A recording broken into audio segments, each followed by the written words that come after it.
예배 시작하기 전까지 괜찮았는데 예배가 딱 시작되니까 제가 엄청나게 많이 긴장한 것 같습니다. 지금도 막 제 심장이 막 울리고 있는데 지금부터 이제 제가 진짜 여러분들에게 들려드리려고 하는 하나님과 예수님에 대한 이야기를 하려고 하거든요. 잘할 수 있었으면 좋겠어요. 네, 여러분들을 이 자리에 초청한 이유 제가 금방 말씀드렸죠. 하나님과 예수님에 대해서 여러분들에게 말씀드리고 또 여러분들도 하나님 예수님을 함께 믿으면서 신앙생활 할 수 있으면 좋겠다라는 바람을 가지고 여러분들 이 자리에 초청했고요. 그리고 여러분들이 지금 이 자리에 나와 앉아 있기까지 우리 성도들이 그냥 즉흥적으로 생각해서 아무나 나는 이 사람 초청해야겠다 이렇게 해서 여러분들이 이 자리에 앉아 있는 것이 아니라 오늘 이날은 10주 전부터 준비되었습니다. 그리고 6주 전부터는 여러분들을 초대한 분들 그리고 제가 매일매일 여러분들을 위해서 기도했습니다. 그렇게 아주 특별한 관심과 기도 가운데 여러분들이 지금 이 자리에 나와서 앉아 있는 것이라고요. 누군가가 이렇게 말했습니다. 사모하고 사랑하는 마음으로 그렇게 기다렸다고 말했는데 그 말이 우리 성도들에게 적용되는 말이 아닐까? 6주 동안 그렇게 여러분들 기다렸거든요. 여러분들이 그렇게 특별한 초청을 받고 이 자리에 와 있다는 거 아시고 처음에 예배 시작하면서 말씀드렸듯이 좀 어색하고 불편하고 그런 부분이 있더라도 내가 특별한 관심과 사랑 가운데서 지금 이 자리에 와 있구나. 그래서 좀 어색하고 부담스러운 부분이 있더라도 집중해서 한번 들어줘야겠다. 이런 마음으로 제 이야기를 들어주셨으면 좋겠습니다. 좀 전에 말씀드렸던 것처럼 제가 여러분들에게 하려는 말은 성경에 나타난 하나님과 예수님에 대한 이야기입니다. 제가 지어낸 얘기가 아니라는 것이죠. 여러분이 더 분명하고 정확하게 하나님과 예수님에 대해서 알고 싶다면 성경을 읽어보시면 됩니다. 그런데 성경은 분량이 너무 많잖아요. 이게 성경이거든요. 여러분들 집에도 성경 한 권쯤은 다 있죠. 그렇죠? 이 성경 한 번 읽어내기가 정말 힘듭니다. 성도들도 이 성경 한 번 읽어내기가 정말 힘들어서 성경에 하나님과 예수님에 대해서 정말 자세하게 기록되어져 있는데 이걸 다 읽으면서 하나님과 예수님에 대해서 안다는 건 참 힘들고 어려운 일이죠. 그리고 또 내가 성경을 읽으면서 하나님과 예수님에 대해서도 알아봐야겠다 작정하고 성경을 읽기 시작해도 아무런 지식 없이 그냥 성경을 쭉 읽어 나가면서 하나님과 예수님에 대해서 성경을 통해서 알아낸다는 건 정말 쉬운 일이 아니잖아요. 그래서 지금 제가 여러분들에게 말해 드리려고 하는 것은 성경에 있는 이야기인데 가장 핵심적인 이야기를 여러분들에게 해드리려고 하는 겁니다. 여러분들이 이 이야기를 한번 듣고 성경에 나타난 하나님과 예수님이 도대체 어떤 분인지 내가 한번 알아봐야겠다 작정하고 성경을 읽어 가신다면 오늘 들었던 이 이야기와 함께 어울려서 하나님 이런 분이구나, 예수님 이런 분이구나, 하나님 이렇게 하셨구나 알 수 있게 될 거예요. 저는 오늘 이 시간에 그런 일들이 일어났으면 좋겠다라는 바람을 가지고 정말 열심히 준비했는데 여러분 그러면 성경에서 말하는 하나님 예수님 어떤 분인지 이제부터 한번 나누어 보십시다. 먼저 성경은 인격적인 하나님에 대해서 이야기해 주고 있습니다. 여러분 하나님은 인격적인 분이세요. 우리도 인격을 가지고 있잖아요. 그렇죠? 하나님이 인격을 가지고 계시기 때문에 우리와 소통할 수 있는 것이죠. 그리고 우리와 비슷한 성품도 하나님 가운데 있습니다. 우리 가운데 있는 그 성품은 하나님께 있는 그 성품들이 우리 가운데 고스란히 물려져서 우리 가운데 있게 되는 거죠. 그래서 하나님의 성품이 어떤 것인지 이렇게 쭉 살펴보면 하나님 이런 분이구나 좀 이해할 수 있게 됩니다. 그런데 하나님은 완전한 신이잖아요. 완벽하신 분이거든요. 그렇기 때문에 성경에 여러 가지 하나님의 성품이 나타나기는 하지만 사람이 그 하나님의 성품을 다 이해한다는 건 불가능하죠. 그건 우리가 이 세상에서 아무리 오래 산다고 해도 이루어낼 수 없는 일이에요. 그렇지만 성경을 읽다 보면 이건 분명히 하나님의 성품이 맞구나 라고 발견되어지는 것이 있습니다. 그 성품들 중에 첫 번째가 하나님은 공의로우신 분이라는 것이죠. 여러분, 공의라는 말을 우리는 잘 사용하지 않죠. 평상시 일상생활 가운데서 공의라는 말을 잘 사용하지 않습니다. 그래서 공의의 하나님 이렇게 얘기하면 그 하나님이 어떤 분인지 빨리 느낌 안 오잖아요. 공의라는 말을 국어사전에서 찾아보면 공평하고 의로운, 사람이 마땅히 지키고 행해야 할 도덕적 의리라고 설명되어져 있습니다. 공의로우신 하나님은 바로 이런 분이라는 거죠.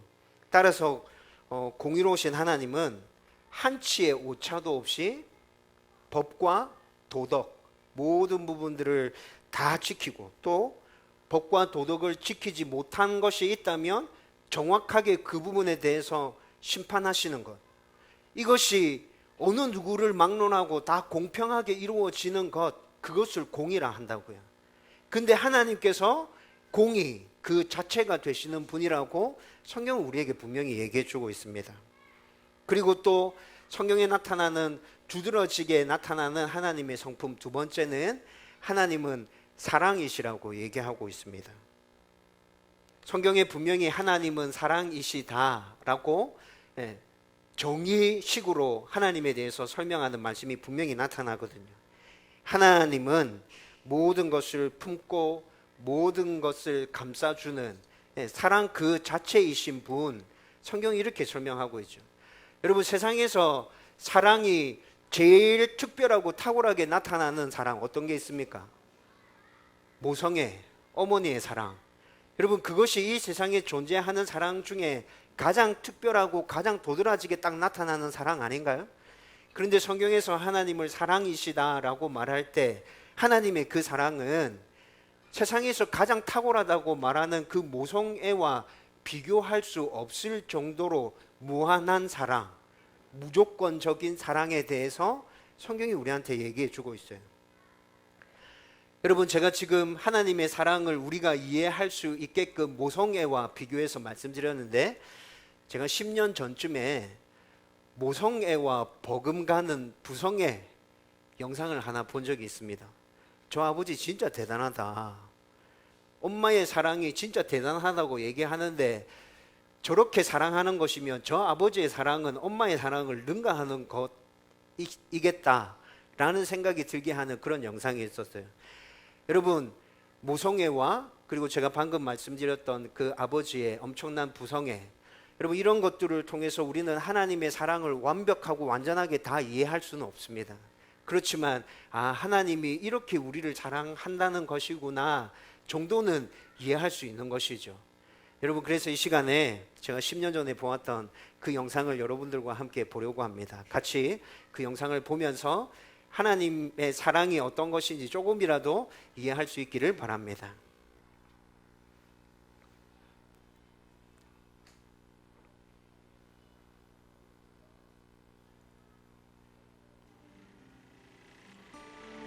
아들릭은 탯줄의 목에 감겨 뇌성마비와 경련성 천신마비로 태어났다. 의사들은 그가 식물인간이 될 것이라 했다. 하지만 그의 아버지는 그를 포기하지 않았다. 그런 아들이 15세 되던 해 달리고 싶다는 소원을 말했다. 아버지의 헌신적인 도움으로 그는 달릴 수 있었다. 그리고 몇 년 후 이번에는 철인 3종 경기를 하고 싶다고 말했다. 사람들은 말했다. 그것은 절대 불가능한 일이라고. 그것은 미친 짓이라고. 노년의 아버지는 이번에도 아들의 소원을 외면하지 않았다. 몇 년이나 계속된 피나는 훈련. 결국 아들과 아버지는 철인 3종 경기를 6번이나 완주해냈다. 그 후 아들은 1982년부터 2005년까지 보스턴 마라톤 대회 25년 연속 완주 기록을 세웠고, 달리기와 자전거로 6,000km, 미국 대륙을 횡단하기도 했다.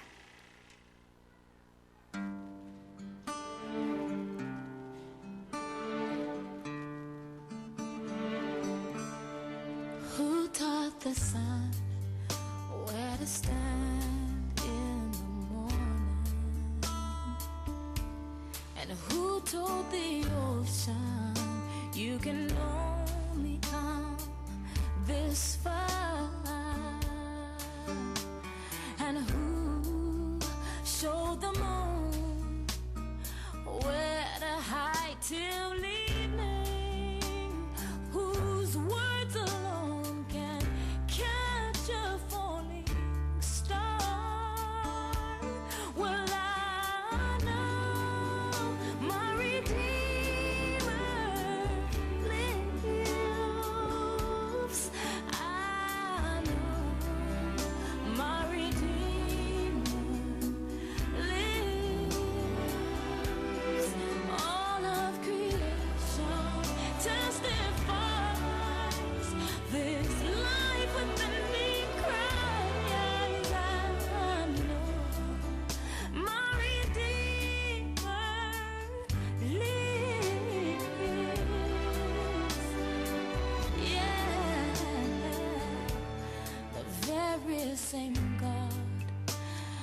that spins things in orbit,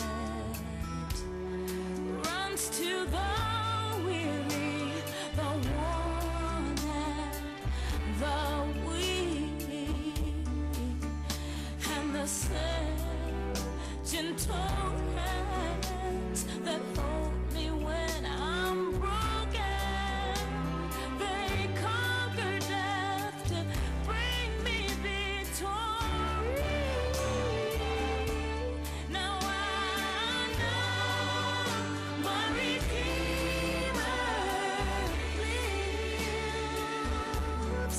I know my Redeemer lives. Let all creation testify.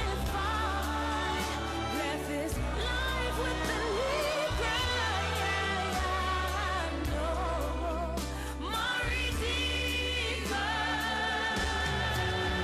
He lives to take away my shame,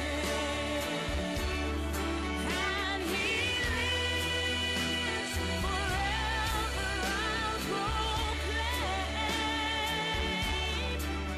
I'll proclaim that the payment for my sin was the precious life He gave. But now He's alive, and there's an empty grave.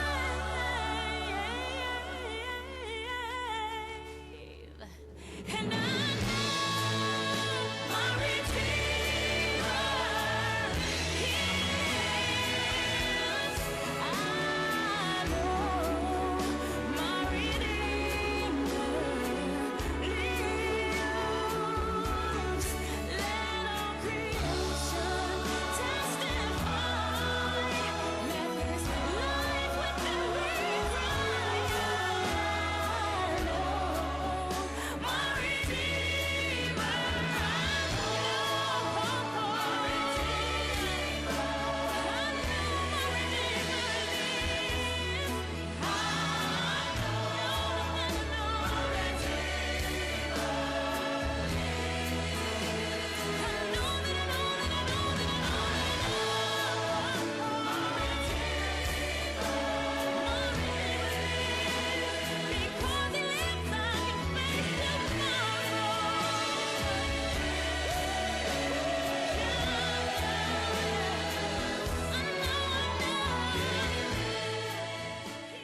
아버지는 나의 전부이며 아버지는 내 날개 아래를 받쳐주는 바람이다. 예수 그리스도 안에서 참된 하나님의 사랑을 경험하시는 축복된 시간 되시길 기도합니다. 여러분 사랑합니다.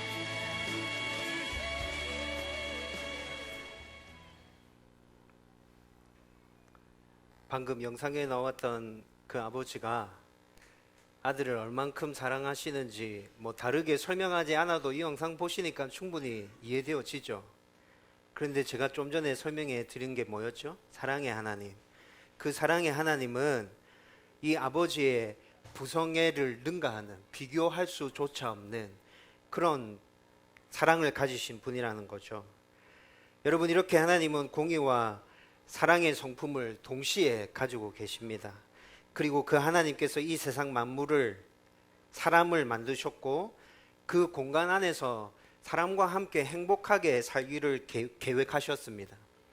그리고 사람이 하나님이 아니라는 구분으로 하나님이 만드신 공간 안에서 모든 것들을 다 스스로 선택하면서 그렇게 살아갈 수 있었지만 딱 한 가지, 선악과를 알게 하는 나무는 먹지 마라, 고 말씀하셨죠. 여러분, 이것마저 없었다면 피조물인 사람이 하나님과 똑같은 존재라고 착각하면서 살았을 거예요. 그래서 하나님께서 그거 하나 하지 마라 고 말씀드렸는데, 그런데 사람은 하나님께서 말씀하신 그 딱 한 가지의 금지 명령을 지키지 못함으로 하나님께 죄를 짓게 되었습니다. 여러분, 제가 앞서 설명해 드린 공의의 하나님, 어떤 분이셨죠? 그 공의의 하나님은 단 하나의 죄라도, 작은 죄라도 절대 용납하실 수 없는 분. 여러분, 하나님께서 이미 사람을 만들고 사람에게 이 모든 것들을 다 누리며 살 수 있는데 딱 하나 이것만 하지 마라고 말씀하실 때, 만약에 너희들이 죄를 지으면 그 죄에 대한 대가는 영원한 죽음이다 라고 이미 말씀해 주셨어요. 여러분, 그런데 그 사람이 하나님께서 금하신 그 명령을 지키지 못함으로 죄를 지었다는 거죠. 공의로우신 하나님 입장에서 볼 때 이 사람은 정확하게 심판하고 그리고 사형을 선고해서 사형 실행을 해야 되는 그런 성품을 지닌 하나님, 공의의 하나님. 반대로 사랑의 하나님은 무한한 사랑을 가지시고 계신 분이라 그랬죠. 그 사랑의 하나님은 비록 금한 것을 어기고 죄를 짓기는 했지만 용서해주고 품어주고 다시 다독거려줘서 새로운 삶을 살아갈 수 있도록 힘과 용기를 주고 싶은 하나님, 사랑의 하나님. 여러분, 하나님에게 이 모든 성품이 다 있다는 거예요. 여러분, 우리가 생각할 때는 그냥 용서해주고 넘어가면 되지 라는 생각이 들죠. 근데 여러분, 이 문제는 우리가 생각하는 것처럼 그렇게 간단한 문제가 아니에요.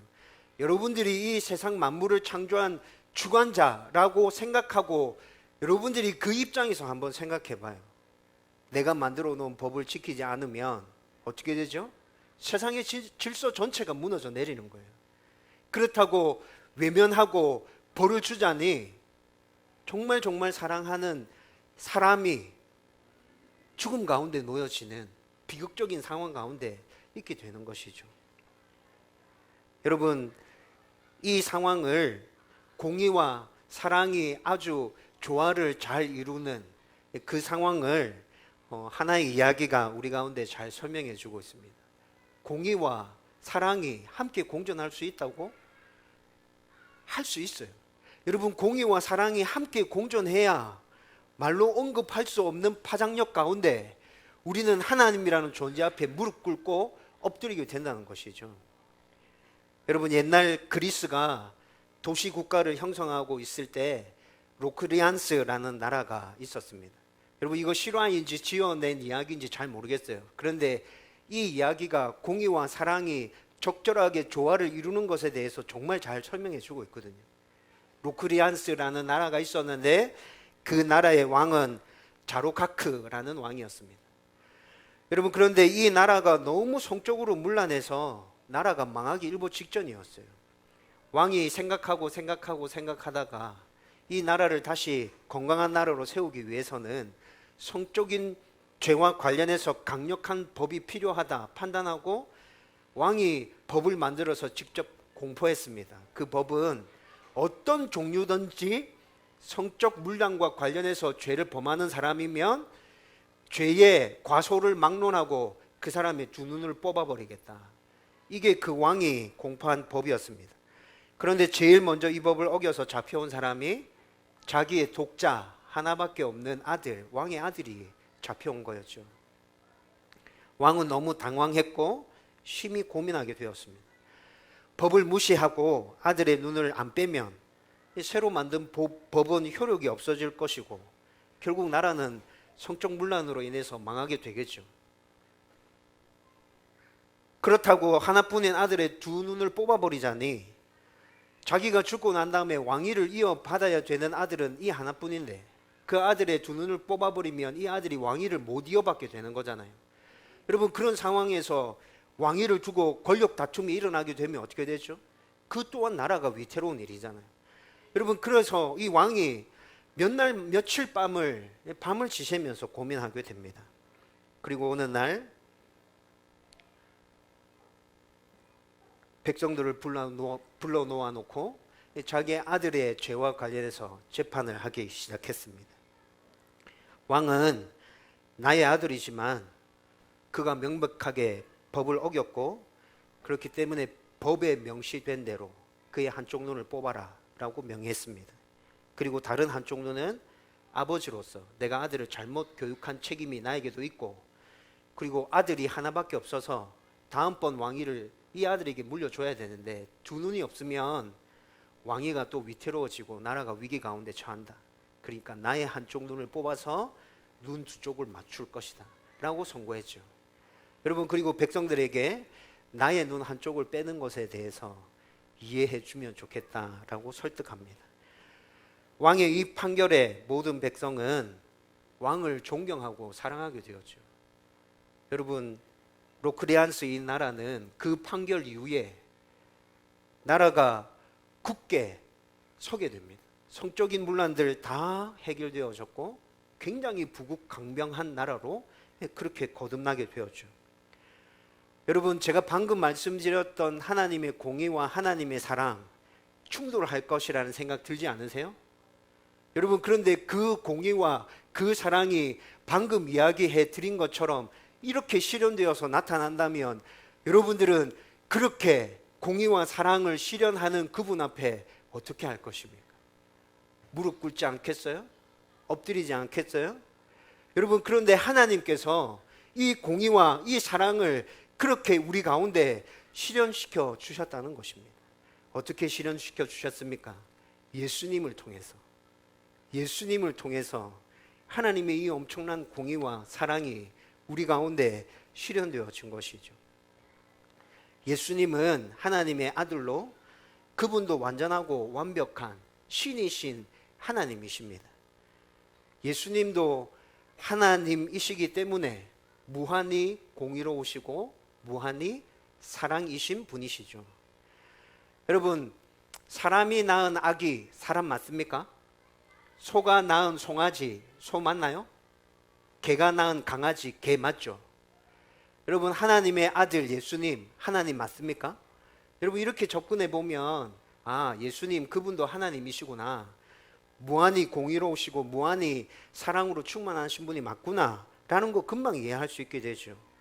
그런 예수님이 사람의 이 죄의 문제를 해결하기 위해서 사람으로 이 땅에 오시는 겁니다.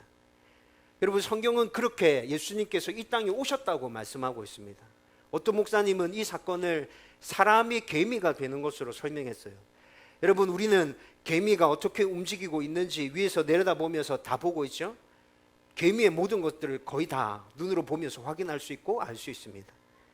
예수님이 사람이 되신 건 사람이 개미가 된 것과 같다. 근데 저는 그렇게 생각하지 않습니다. 예수님이 사람이 되신 것은 사람이 개미가 되는 것과는 비교할 수도 없는 엄청난 일이었습니다. 왜 그렇습니까? 하나님이신 그분이 누릴 수 있는 권리와 마땅히 누려야 될 모든 것들을 다 포기하고 사람으로 이 땅에 오신 거라고. 그리고 이 세상에서 살면서 하나님의 말씀에 온전히 순종해서 모든 법과 도덕을 다 지키셨습니다. 그래서 성경은 분명히 말씀합니다. 예수님이 우리와 똑같은 모양으로 이 세상에서 사셨지만 그분에게는 죄가 없으셨다. 여러분, 그분에게 죄가 없어야만 했던 이유는 우리의 죄를 대신 담당해야 하는 분이기 때문에 그래요. 여러분, 자기도 죄가 있는 어떤 사람이 다른 사람들의 죄를 대신해서 내가 네 대신 벌 받아줄게, 네 벌 안 받아도 돼, 이렇게 얘기하면 여러분, 그게 논리적으로 맞나요? 합리적이라 생각되십니까? 죄에 있는 사람은 자기 죄 때문에 벌 받는 게 마땅한 거죠. 죄에 있는 사람이 어떻게 남의 죄까지 끌어안아서 벌을 받는다 할 수 있어요? 여러분, 예수님께서 인간의 죄를 대신해서 벌 받으시기 위해서는 그분에게는 죄가 없으셔야 했다고요. 그래서 사람의 몸을 입고 이 땅에 오셨지만 하나님의 말씀을 다 지키셨고 모든 도덕적인 것들을 다 지키심으로 그분에게는 죄가 없으셨다는 거죠. 우리를 대신해서 벌을 받을 수 있는 자격을 이렇게 갖추셨다는 것입니다. 그렇다고 해서 그분은 분명히 우리와 다른 삶을 사셨을 거야. 우리와 같은 삶을 살면서 법을 다 지키고 도덕까지 다 지키는 거, 그게 어떻게 가능해? 라고 생각할 수 있지만 여러분, 성경은 그렇게 말하고 있지 않습니다. 그분은 우리와 똑같은 사람이었고 우리와 똑같은 환경 가운데서 사시면서 우리가 겪는 슬픔과 아픔과 외로움과 고통과 또 기쁨과 즐거움까지도 다 경험하면서 그렇게 이 세상 가운데 사셨는데 죄가 없으셨다고 말씀하고 있습니다. 여러분, 예수님께서 이렇게 이 땅에 사람의 몸을 입고 오셔서 사람이 겪는 모든 삶들을 그가 친히 다 경험하셨기에 우리가 겪는 어려운 문제에 대해서 다 이해하고 품어줄 수 있는 분이 되셨다고요. 그래서 성경은 또 얘기하죠. 여러분, 지금 이 시간 예수님은 하나님 우편에서 우리가 기도하는 것들에 대해서 하나님께 얘기하고 있다고. 우리의 삶들을 사시면서 우리가 경험하는 어려움들을 다 겪어보셨기 때문에 우리가 기도할 때 우리가 하는 말이 무슨 말인지 예수님 빨리 이해하신다는 거죠. 그리고 신의 입장에서 그걸 이해하는 게 아니라 사람의 입장에서 그것을 이해하고 하나님께 이야기해 주고 있다는 것입니다. 아무튼 이렇게 예수님은 사람의 몸을 입고 이 땅에 사시면서 우리 죄를 대신해서 벌 받을 수 있는 조건을 갖추시고 그렇게 우리를 대신해서 벌 받아 주셨다는 것이죠. 여러분, 이것이 성경에서 얘기하고 있는 십자가 사건입니다. 여러분, 그런데 이 예수님의 십자가 사건도 우리의 눈으로 보여지게끔 표현한 영상이 있습니다. 이것도 제가 오래전에 봤던 영상인데 여러분, 이 영상을 통해서 하나님의 공의와 하나님의 사랑과 예수님의 십자가 죽으심 모든 것들을 단 한 번에 다 이해해낼 수 없습니다. 그렇지만 여러분들이 그것이 무엇인지 조금이라도 이해하는데 도움은 될 것입니다. 여러분, 한 7분 정도 되는 영상인데 여러분, 이 영상 같이 보면서 여러분들이 이해하는 데 도움이 되었으면 좋겠고, 이 영상은 체코에서 일어났던 실화를 바탕으로 만든 영상입니다. 같이 보도록 하겠습니다.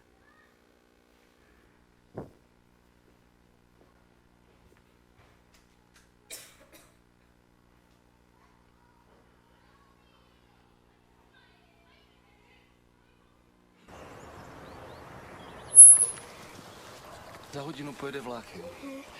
Za 30 minut pro tebe přijdu a půjdeme nahoru a budeme pouštět čoupátka, jo. Položíme most. No, mostem položíme most, jo? Jo, 30 minut sedět, nikam neběhat. Jasný? jasno. Tak jo. Tak čau.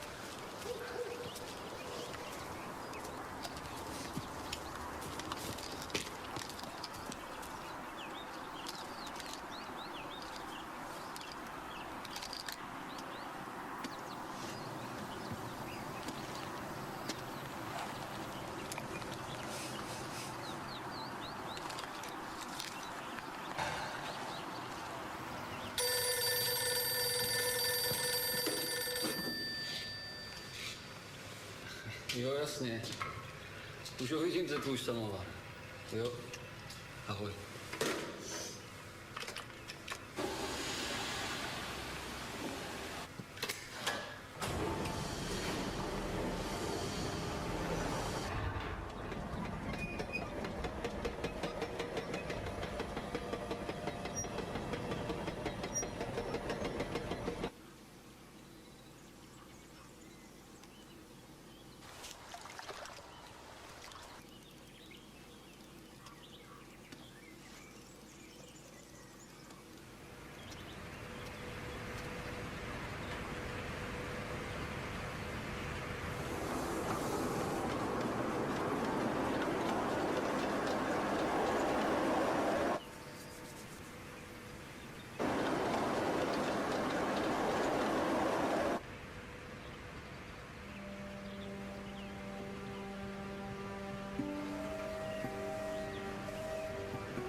라디오! 라디오! 라디오!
Rádi, nám prostě je hrozná zima.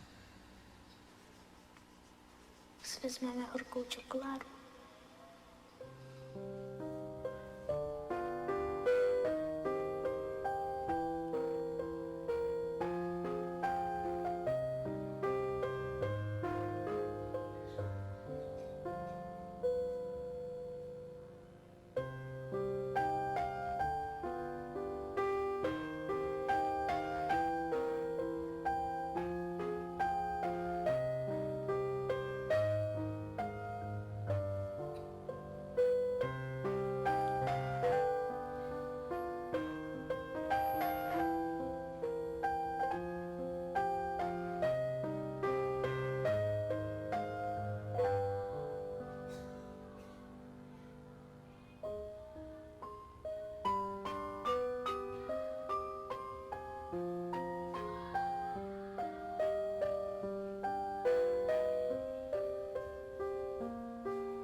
기차에 탄 많은 사람들을 살리기 위한 아버지의 그 가슴 찢어지는 결단 보셨습니까?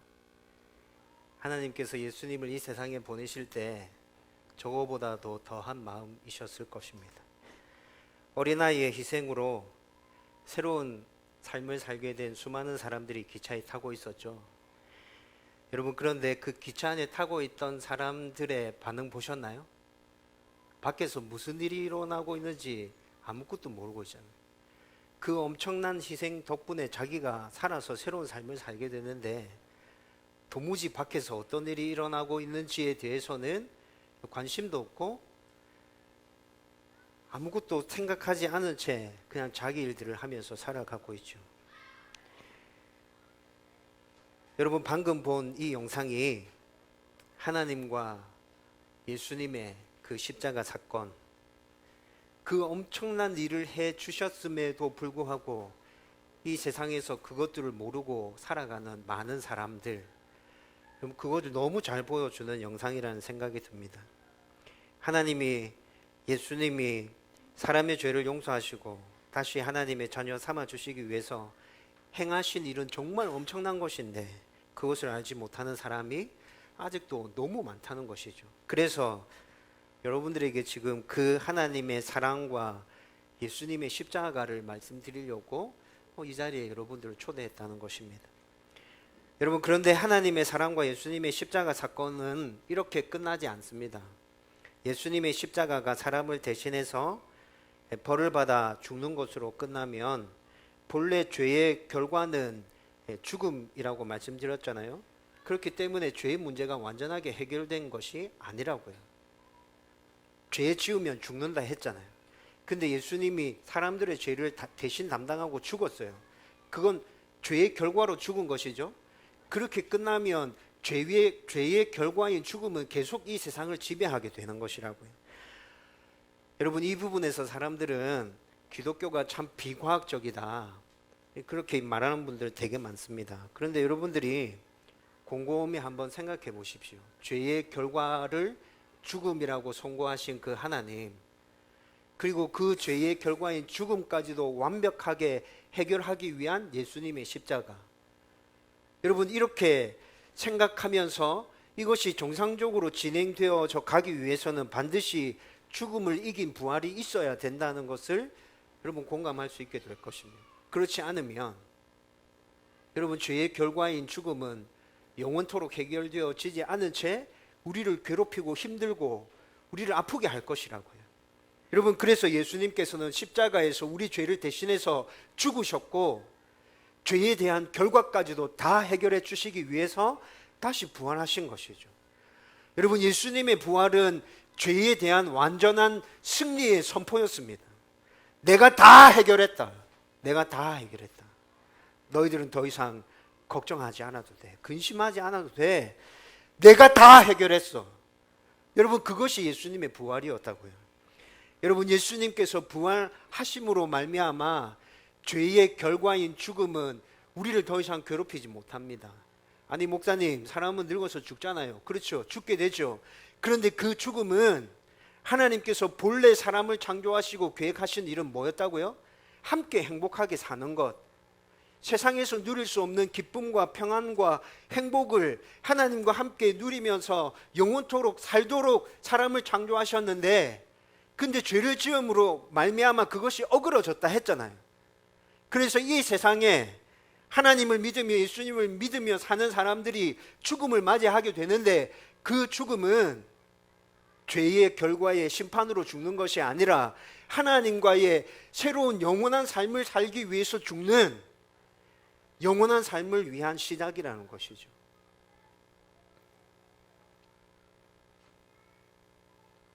여러분, 이것을 요한복음 3장 16절은 이렇게 말씀합니다.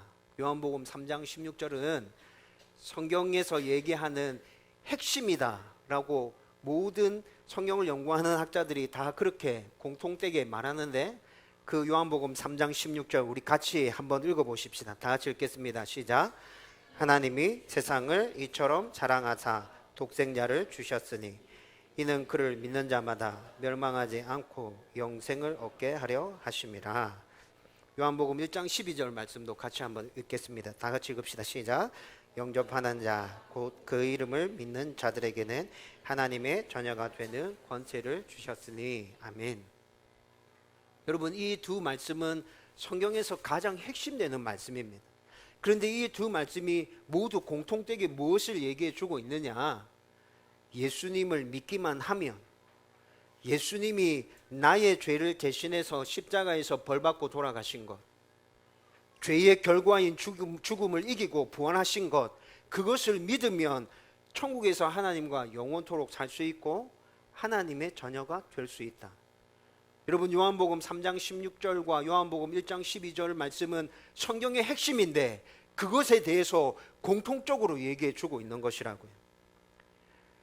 우리가 어떻게 해야 하고 착하게 살아야 하고 돌을 닦아야 하고 고행을 해야 하고 그래야 하나님의 자녀가 되는 것이 아니고 그래야 천국에 들어갈 수 있는 것이 아니고 그냥 믿기만 하면 돼 라고 말씀해 주고 있습니다. 여러분, 지금까지 짧은 시간 제가 하나님에 대해서, 예수님에 대해서 설명해 드렸는데 여러분들이 지금까지 들었던 그 설명을 바탕으로 해서 한번 생각해 보십시오. 하나님은 완벽하고 완전한 신이라고 했잖아요. 그러면 만약 우리가 착한 일을 해서 천국에 들어갈 수 있다고 생각하신다면 완벽하고 완전한 하나님의 기준에 도달하기 위해서 우리는 얼만큼 착한 일을 해야 되는 것이죠? 착한 일의 질에 있어서 그 질이 어느 정도 돼야 우리는 하나님의 그 기준에 도달할 수 있는 것입니까? 여러분, 하나님은 완전하고 완벽한 신이라니까요. 우리가 이 세상에서 하는 그 어떤 것도 하나님의 기준에 도달할 수 없어요. 그래서 하나님께서 말씀하십니다. 그냥 믿기만 하면 돼. 예수가 너희들의 죄를 대신해서 십자가에 죽은 것, 그리고 예수가 죄의 문제를 다 해결하기 위해서 부활한 것, 그거 믿기만 하면 돼. 그러면 너희들은 다시 나의 자녀가 되는 거야. 죄 때문에 나와 분리되었는데 다시 나와 함께 살 수 있어. 그리고 이 세상에서 맞이하는 죽음은 나와 함께 다시 살기 위한 영원한 생명의 시작이야. 여러분, 성경에서 하나님께서 우리에게 얘기해 주신 것은 이것이라고요.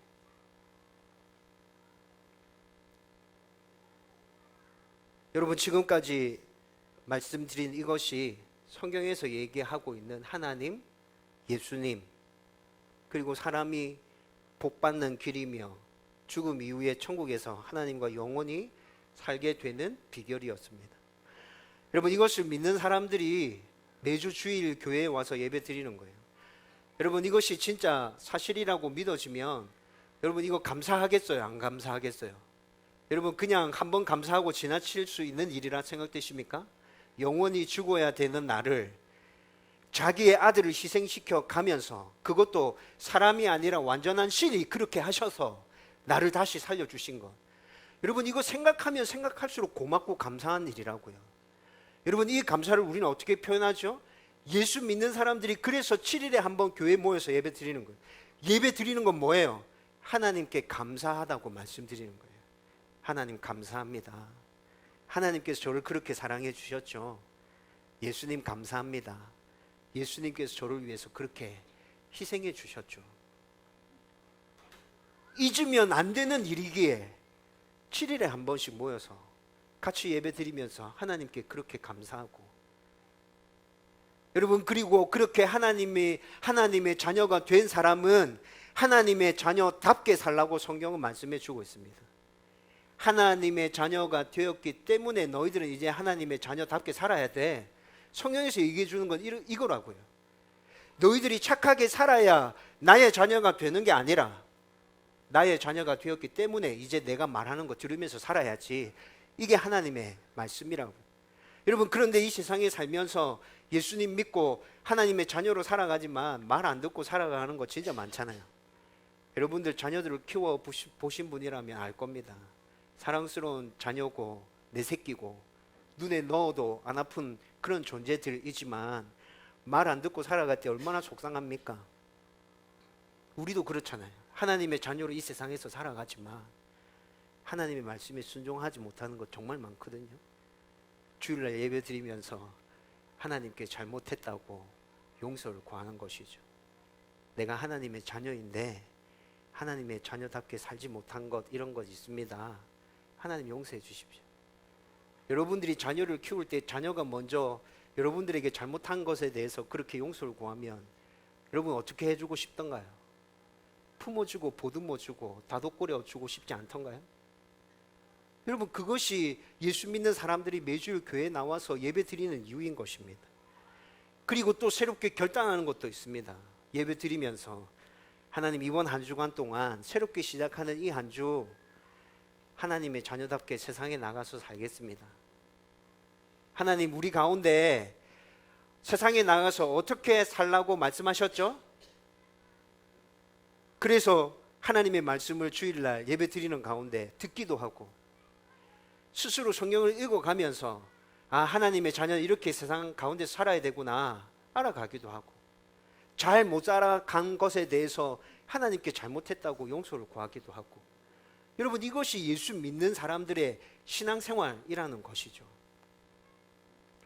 여러분 저는 오늘 지금 이렇게 성경에서 핵심 되는 부분들 하나님 예수님 구원받는 비결 그리고 성도로서 이 세상 가운데서 신앙생활 해가는 것까지 여러분들에게 아주 간략하게 설명해 드렸습니다. 저는 여러분들이 예수님을 믿을 수 있었으면 좋겠습니다. 성경은 우리한테 어떻게 하라고 말하지 않습니다. 그냥 믿으면 된다고 얘기합니다. 그냥 믿으면 돼. 그냥 믿으면 돼. 어렵지 않잖아요.